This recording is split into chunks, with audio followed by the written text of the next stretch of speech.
Meet Sarah and Mark. They are the poster children for the modern American dream. Sarah is a marketing manager, pulling in a respectable $62,000 a year. Mark is a senior IT specialist, making $71,000. On paper, they are absolutely crushing it.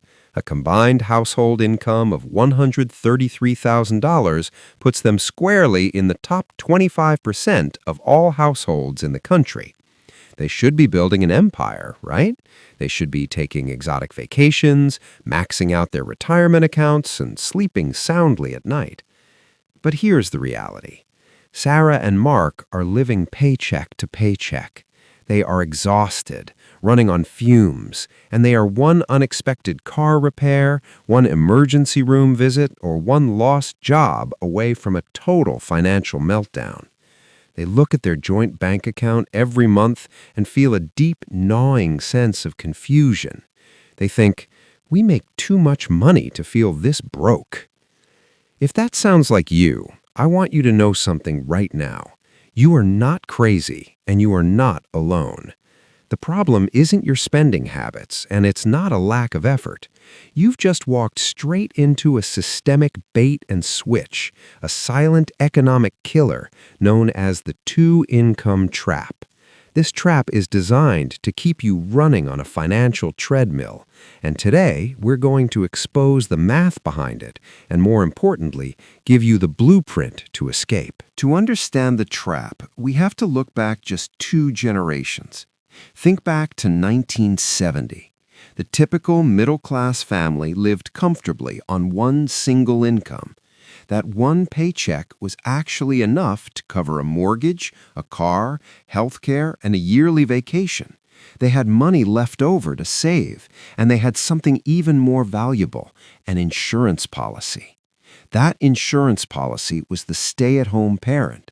If the breadwinner lost their job, the family had a massive margin for error. They could tighten their belts, and the second adult could enter the workforce to save the day. It was a built-in, non-monetary emergency fund. What happened? Over the last 50 years, the cost of the 4 pillars of the middle-class life, housing, health care, education, and childcare, has skyrocketed, far outstripping wage growth. To keep up, we didn't just activate that emergency backup plan. We made it our default operating mode. We didn't choose the two-income life for a better life. We were forced into it just to maintain the same standard of living our parents had. The critical point is this. We are now running at 100% capacity just to survive. We have zero margin for error. When life throws a curveball, a job loss, a medical crisis, we have no backup. We are already using our insurance policy just to pay the monthly premium. This is the foundation of the trap. The two-income household is financially less resilient than the one-income household of 1970. We are told that 2 incomes are twice as good as one. It sounds logical.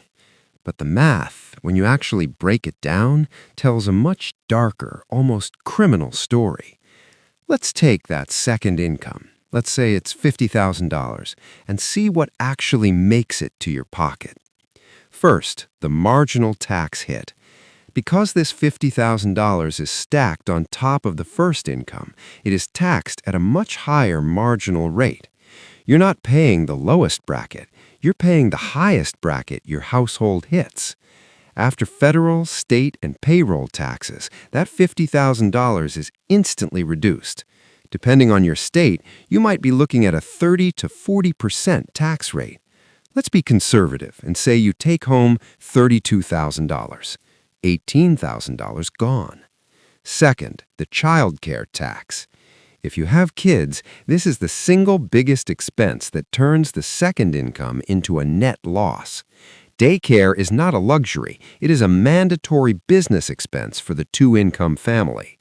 Depending on where you live, quality childcare can easily eat up $15,000 to $20,000 per child every single year. For a family with 2 kids, that's $30,000 to $40,000. Let's assume one child at a modest $15,000. $15,000 gone. We started with $32,000 after taxes. We subtract $15,000 for childcare. We are now down to $17,000. Third, the commute and convenience tax. When two people are working 50 hours a week, no one has the time or energy to cook, clean, or manage the household efficiently.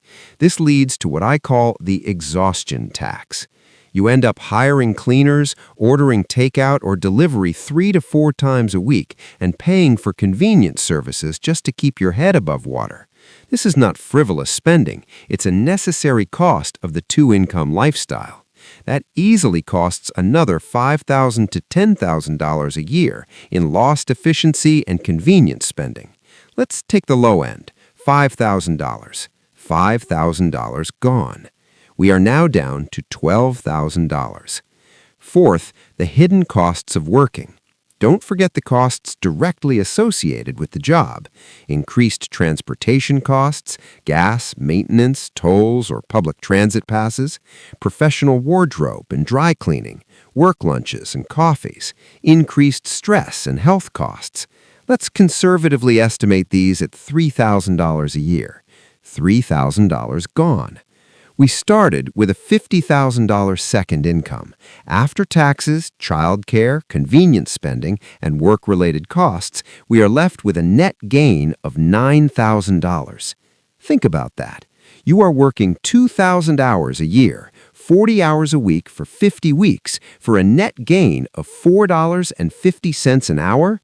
You are trading your most precious, non-renewable resource, your time, for a pittance. The math doesn't add up. The second income is an illusion of wealth. The trap isn't just about what you spend. It's about how the system has fundamentally changed the cost of living.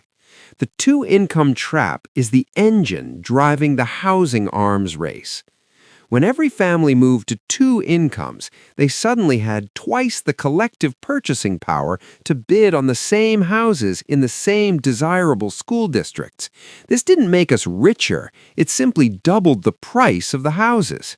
The banks didn't care that you were exhausted, they just saw a higher number on your loan application and happily approved a bigger mortgage.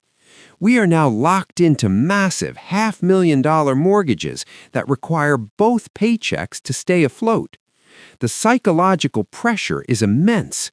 You are forced to stay in a job you hate or tolerate a toxic boss because the moment one income disappears, the entire financial structure collapses. In 1970, losing a job was a setback. You might have had to sell the boat or cancel the vacation, but you kept the house. Today, in a two-income household, losing a job is a bankruptcy-level catastrophe because your backup is already spent. You have no margin. You have no flexibility. This lack of flexibility is the true cost of the trap. True wealth is not measured in your gross income. It is measured in your flexibility and your options. The two-income trap steals your options and replaces them with a gilded cage. So, how do you break out of this trap? You have to stop playing the game the way the system wants you to. You need to build a financial structure that is so solid, so resilient, that it can withstand any economic shock. You need to build a one-income foundation. First, size your nut to one income. This is the most crucial step. Your nut is your fixed, non-negotiable monthly spending, your mortgage, your car payments, your insurance. You must structure these costs so they can be covered by your lowest earning partner's salary alone. If you can't do that, you need to aggressively downsize, refinance, or move. This is not about deprivation. It's about building a fortress. When your fixed costs are covered by one income, the pressure instantly drops to zero. Second, treat the second income as a bonus. Once the first income covers the nut, the second is no longer for survival. It is for building wealth and buying freedom. You must use the majority of that second paycheck for things that buy back your time and flexibility. Aggressively fund your emergency savings. Aim for 6 to 12 months of living expenses. Max out your retirement accounts. This is tax-advantaged growth that will accelerate your escape. Invest in passive income streams. Use this money to make money so you don't have to trade your time for it. Third, buy optionality. Every dollar you invest from that second income is buying you optionality. Optionality is the power to choose. It is the flexibility to say no to a toxic job, yes to staying home with a sick child, or I quit to a boss that doesn't respect you. When you have a one-income foundation, you are no longer a slave to your paycheck. You are the master of your time. Fourth, the side hustle sanity check. If you have a side hustle, ask yourself, is this side hustle building a passive asset, or is it just another job? If it's just trading more of your time for a few extra dollars, it's just another layer of the exhaustion tax. Focus your energy on building assets that can eventually replace one of your main incomes, not just supplement it. True wealth is not about the size of your gross income. It's about the size of your flexibility and your margin. Our grandparents were more resilient not because they were smarter, but because they kept their backup plan in reserve. They had a financial structure that was designed for stability, not for maximum consumption. You can earn your way into a lot of things, but you cannot earn your way out of a trap you don't even know you're in. Now you know. The knowledge is the first step to freedom. So, I want to know, are you currently living on one income and banking the rest, or are you one paycheck away from a crisis? Let me know your story in the comments below. If you're ready to stop sprinting on the financial treadmill and start building real margin, hit that subscribe button. The game is on, and now you know how to win it.